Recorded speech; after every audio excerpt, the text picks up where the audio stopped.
कि जब हम यहाँ पे आए ना तो सब कुछ ठीक था, कुछ आवाजें नहीं आ रही थी, लेकिन हम जैसे इस साइड आए तो यहाँ से कोई आवाजें आने लगी। ये सब कुछ फिर से होने लग गया Devraj sir. Krisha please relax, शांत हो जाइए और मुझे बताइए कैसी आवाजें आ रही थी आपको।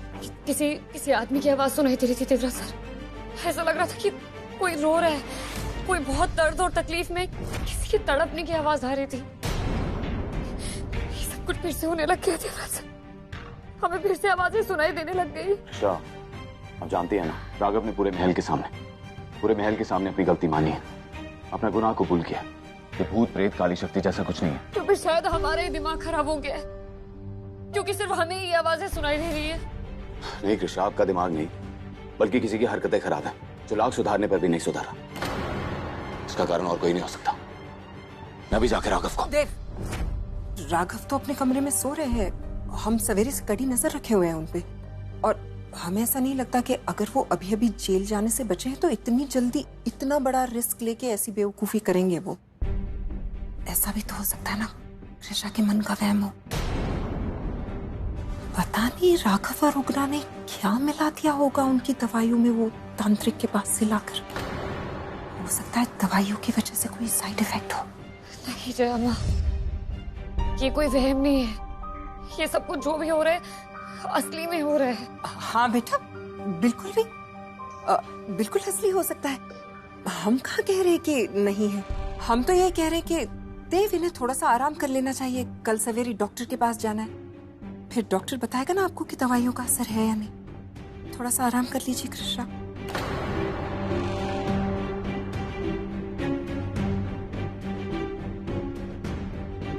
कृषा कुछ नहीं है, आइए।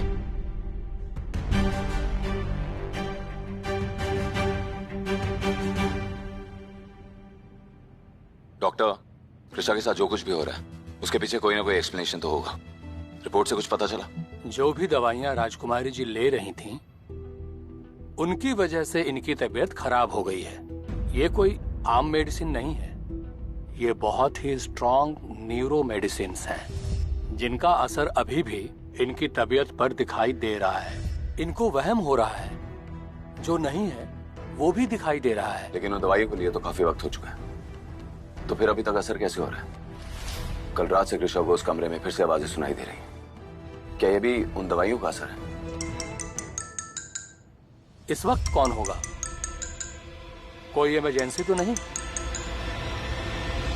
हेलो डॉक्टर साहब, हम महल से जयलक्ष्मी प्रताप बोल रहे हैं। अब हम जो कहने जा रहे हैं वो ध्यान से सुनिए और अपने दिमाग में बैठा लीजिए।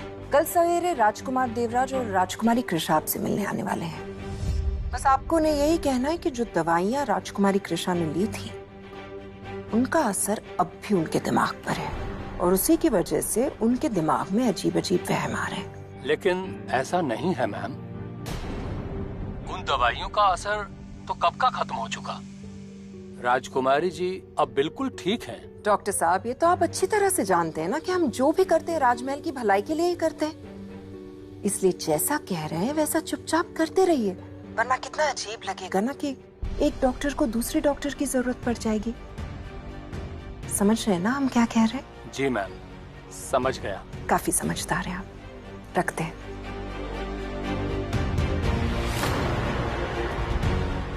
इन रिपोर्ट्स के हिसाब से उन मेडिसिन्स के ट्रेसेस अब भी इनके शरीर में बाकी हैं, जिसकी वजह से इनकी तबीयत खराब हो रही है और इनको ये सब वहम हो रहे हैं। तो डॉक्टर, हम पूरी तरीके से कब ठीक हो पाएंगे?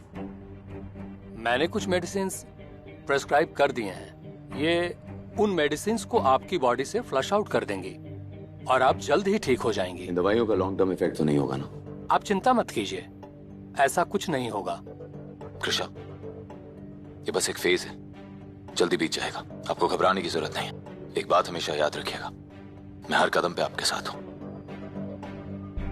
शायद कल जो अम्मा ठीक कह रही थी, हमें ना ये सब वहम हो रहा है।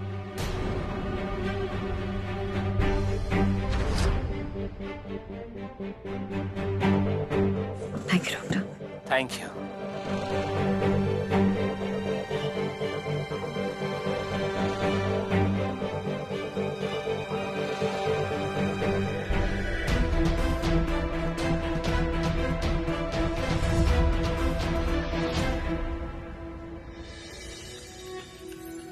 कहाँ? चलो चलो बाहर, चलो बाहर, चलो निकलो। एक सेकेंड, बच्चों को क्यों डांट रहे हैं? आप जाके अपना काम कीजिए। चलिए। दीदी कुछ दे दो, आपकी जोड़ी सलामत रहेगी। ये लो। एक सेकेंड, क्या करें? पैसे क्यों दे रहे हैं? दीदी पैसे दे दो ना, खाना खाएंगे। कृषा दे देते हैं ना। क्यों नहीं देवराज सर, नहीं मिलेंगे पैसे। क्यों देने हैं पैसे? बिल्कुल पैसे नहीं मिलेंगे, पार्टी मिलेगी। पिज्जा और पास्ता खाओगे आप लोग? ठीक है, जाके गाड़ी में बैठो। देखा आपने, हम ना महाराज जी को बोल के इनके लिए टेस्टी टेस्टी पास्ता और पिज्जा बनवा लेंगे। अब ये खुशी और एक्साइटमेंट ने पैसे देके कहाँ मिलती? दूसरों को खुशी देके ना एक अलग ही मजा आता है ना? वो तो है। कृषा, हर रोज आप मुझे कुछ ना कुछ नया सिखाती हैं। कुछ ऐसी चीजें जो ना तो मैंने महल में रह के सीखी हैं और ना ही लंदन में पढ़ाई करने के बाद। चलिए आज इन्हें ऐसी ट्रीट देते हैं कि ये कभी नहीं भूलेंगे। चलिए। Let's go.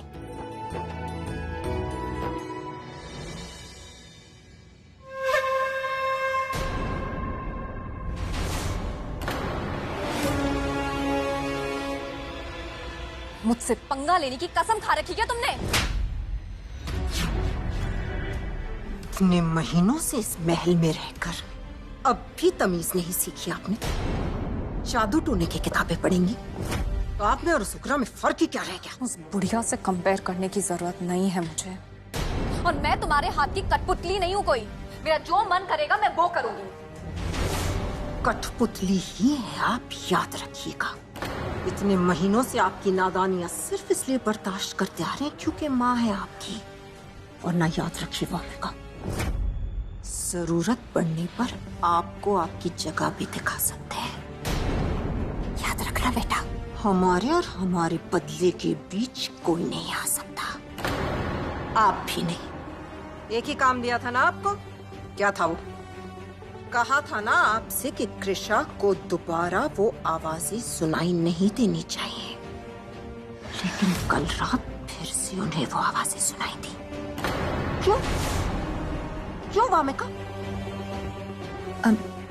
सॉरी, दोबारा नहीं होगा ऐसा। एक और मौका दे रहे हैं आपको, आखिरी मौका। दोबारा कृषा को वो आवाजें सुनाई नहीं देनी चाहिए। अगर गलती से कभी देवराज ने वो आवाजें सुन ली ना बेटा, तो हम दोनों की बोलती बंद हो जाएगी। समझ रही है ना आप बेटा? फिलहाल तो हमने कृषा को ये यकीन दिला दिया है कि उनके मन का वहम था। दोबारा कभी ऐसा हुआ तो आपको भी छोड़ेंगे नहीं हम। आई प्रॉमिस माँ, ऐसी गलती दोबारा नहीं होगी, और कृषा को वो आवाजें दोबारा भी सुनाई नहीं देंगी। Good girl. और आप देवराज को पाना चाहते हैं ना, इसीलिए ये सारी जादू टोने की किताबें पढ़ रही हैं आप। याद रखो वामिका, इस महल में सिर्फ आपकी माँ का जादू चल सकता है, इसलिए इन किताबों को छोड़िए और अपनी माँ पर विश्वास करना शुरू कर दीजिए। ज्यादा फायदे में रहेंगे।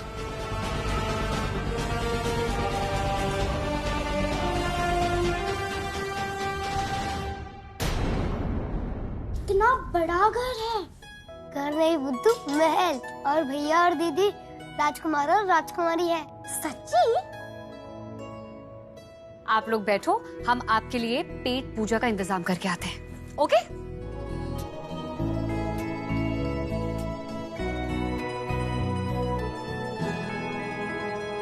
क्या दिन देखने को मिल रहे हैं? राजघराने के डाइनिंग टेबल पे भिखारी बच्चे खाना खा रहे हैं। सारी चेयर्स गंदी हो गई हैं।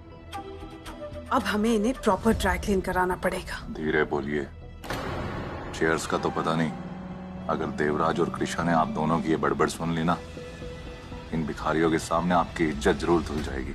अब राजकुमार है तो आपका मुकुट कहाँ है? मैं ना वैसा वाला राजकुमार नहीं, बिल्कुल आप लोगों की तरह। वो मेरे पापा राजा थे, इसलिए लोग मुझे राजकुमार बुलाते हैं और कुछ नहीं। हाँ हमें पता है, ऐसे ही होता है। हमारे पिताजी भी भिखारी है, इसीलिए हम भिखारी हैं। ओके बच्चों, किस किस को पिज्जा चाहिए?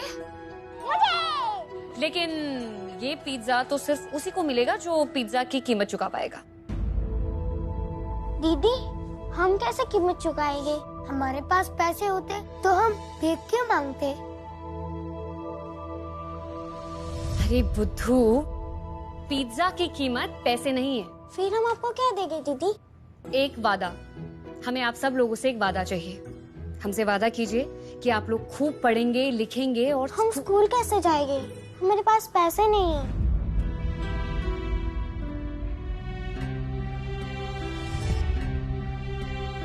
देवराज सर, राठौड़ ट्रस्ट का स्कूल है ना?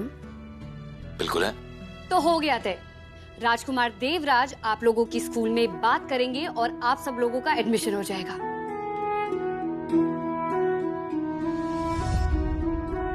करेंगे नहीं, मैं भी बात करता हूँ। हेलो, हाँ, मैं कुछ बच्चों को भेज रहा हूँ आपके पास स्कूल में एडमिशन के लिए। उनके एडमिशन, बुक्स और यूनिफॉर्म का खर्चा राज परिवार उठाएगा। Okay, thank you. काम हो गया मैडम। ये लो, आप लोगों के स्कूल की एडमिशन की भी प्रॉब्लम सॉल्व हो गई है। अब आप लोग जाओगे ना स्कूल? ओके पापा। तो अब आप लोगों को पिज्जा मिलेगा।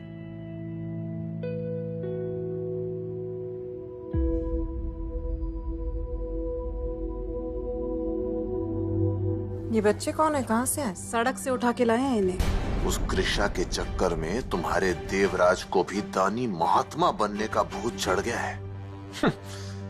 देखो अब तमाशा। तो गलत क्या कर रहे? सही तो है। आप लोग भी कुछ सीख ही लीजिए देवराज से। बच्चे तो भगवान का रूप होते हैं।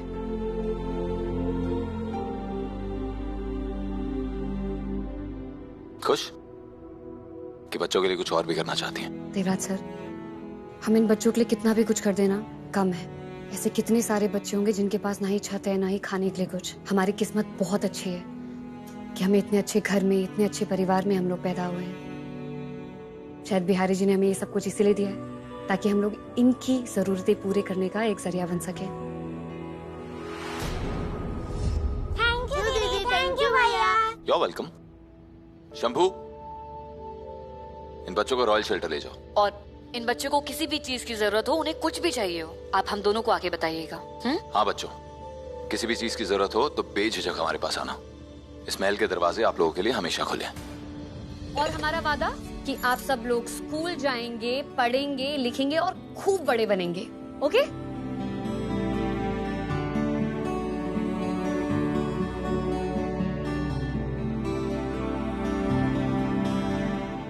राजकुमारी जी, मेरी खाने की बारी।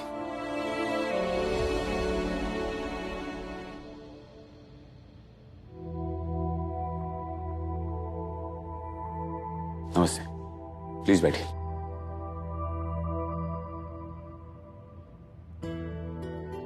देखिए, सबसे पहले तो मैं आप सबसे माफी मांगना चाहता हूं कि मैंने आपसे मिलने में इतनी देर कर दी। जामा मुझे बता रही थी कि आप लोग काफी दिनों से मुझसे मिलना चाहते थे, तो बताइए क्या बात करना चाहते थे आप लोग? हुकुम, जब महाराज जी ने इस पार्टी को शुरू किया था, मैं तभी से इनके साथ जुड़ा हूं। अंबिकापुर की जनता आपके पिता महाराज वीरेंद्र सिंह राठौड़ जी को भगवान मानती थी और इस पार्टी को अपनी उम्मीदों का एक नया सवेरा। लेकिन धीरे धीरे ऐसा लगने लगा कि ये पार्टी खत्म हो रही है। हमारे एमपी ने पार्टी फंड को खाली कर दिया। जरूरतमंदों की जरूरत पूरी करने के लिए हमारे पास फंड नहीं है और ना ही साफ छवि वाला कोई नेता। रोज लोग आके गुहार लगाते हैं। किसी के पास खाने को रोटी नहीं है, किसी के पास रहने के लिए घर नहीं। लगता है आपके पिताजी की विरासत को हम ज्यादा दिन सहेज कर नहीं रख पाएंगे। ये पार्टी हमेशा के लिए बंद करनी होगी। ये तो बहुत दुखद समाचार है। हमें अच्छी तरह से याद है कि महाराज जी खुद भी इलेक्शंस के लिए खड़े होना चाहते थे। अगर आज वो जिंदा होते तो शायद। हमारी किस्मत बहुत अच्छी है कि हमें इतने अच्छे घर में, इतने अच्छे परिवार में हम लोग पैदा हुए हैं। शायद बिहारी जी ने हमें ये सब कुछ इसीलिए दिया है ताकि हम लोग इनकी जरूरतें पूरे करने का एक जरिया बन सके। देखिए, जब ये पार्टी बनी थी तो आप पिताजी महाराज के साथ थे। आपने उनके आदर्शों को जिंदा रखा, उनके कई राह पर चले। ट्रस्ट मी, आज भी वो आदर्श जिंदा है और हमेशा रहेंगे। ये पार्टी लोगों के लिए थी और लोगों के लिए रहेगी। लेकिन हमारे पास पार्टी ऑफिस के काम चलाने तक कभी पैसे नहीं है हुकुम। ये पार्टी सिर्फ एक राजनीतिक दल नहीं, बल्कि पापा का सपना थी। और वैसे भी ये राजमहल और इसकी तिजोरी कब काम आएगी? अगर अब भी हमने लोगों की मदद के लिए कुछ नहीं किया तो।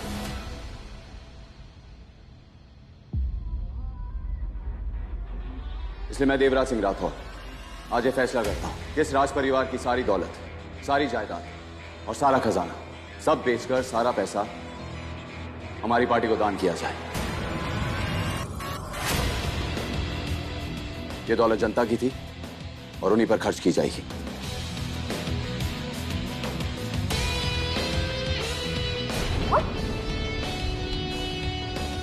What nonsense is this?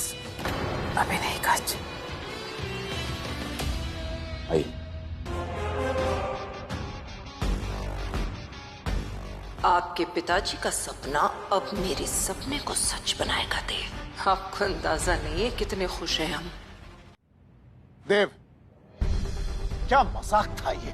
किस हक से तुमने हमारे राजघराने के खजाने को इन लोगों को दान देने का फैसला कर दिया? हा? देवराज, ये राजघराने की दौलत है, तुम्हारी पर्सनल प्रॉपर्टी नहीं है।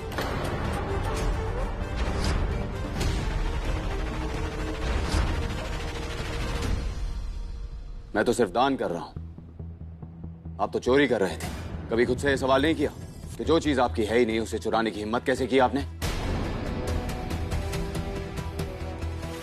और आप उग्रा बुआ, आप सिखाएंगे मुझे राजसी तौर तरीके?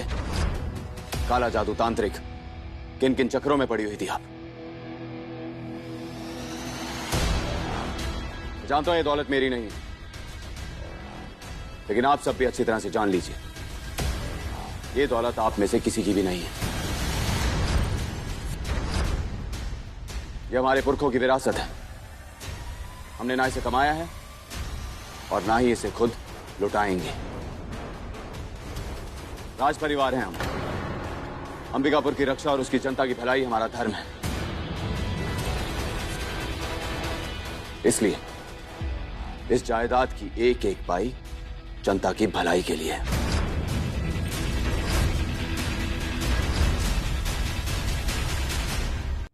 लेकिन फिर हम सबका क्या होगा?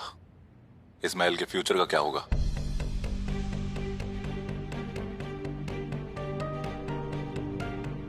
तुमने जो गिरी हुई हरकतें की है ना, उसके बावजूद भी तुम जेल में नहीं हो, इस घर में हो। इससे अच्छा फ्यूचर क्या होगा तुम्हारे लिए?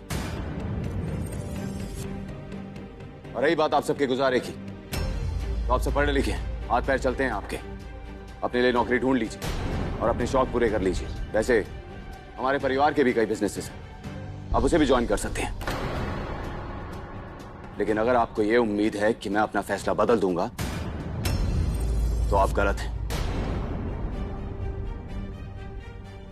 अब से हर एक चीज गरीबों को दान की जाएगी और यही मेरा आखिरी फैसला है।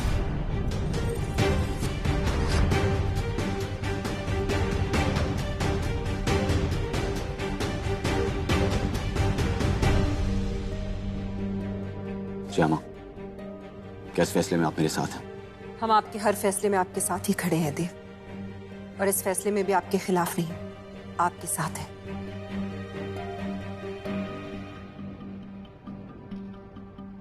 लेकिन अगर आपके परिवार वाले इतना जोर दे रहे हैं तो एक बड़ा सा हिस्सा दान में देके कुछ छोटी चीजें अपने लिए रख लेना, ये कोई बुरी बात नहीं है देव। ये आपके परिवार की धरोहर है। श्यामा, जिनके पास कुछ नहीं है ना, उनके लिए जितना करें उतना कम है। शायद किस्मत ने हमें इतना सब कुछ इसीलिए दिया है ताकि किस्मत ने जिन्हें कुछ नहीं दिया उन्हें कुछ देने का जरिया बन सके हम लोग।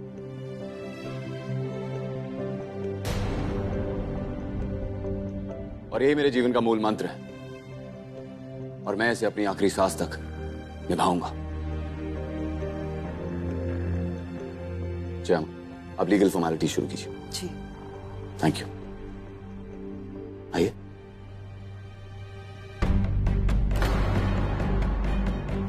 सब कुछ हाथ से निकल जाएगा उग्रा, कुछ तो करना ही पड़ेगा। आज आपकी इस हरकत ने आपके बाप की याद दिला दी हमें। लगता है कि आप दोनों को मिलवाने का वक्त आ ही गया। अब आप हमें हमारे बदले के करीब ले आए हैं, क्योंकि हम इस पॉलिटिकल पार्टी की कमान अपने हाथ में लेने की पूरी तैयारी कर चुके हैं। ये पैसा पार्टी को जाने का मतलब हमारे पास आना है, और जिस दिन आपने ये पेपर साइन कर दिए ना, उस दिन आपकी जरूरत खत्म।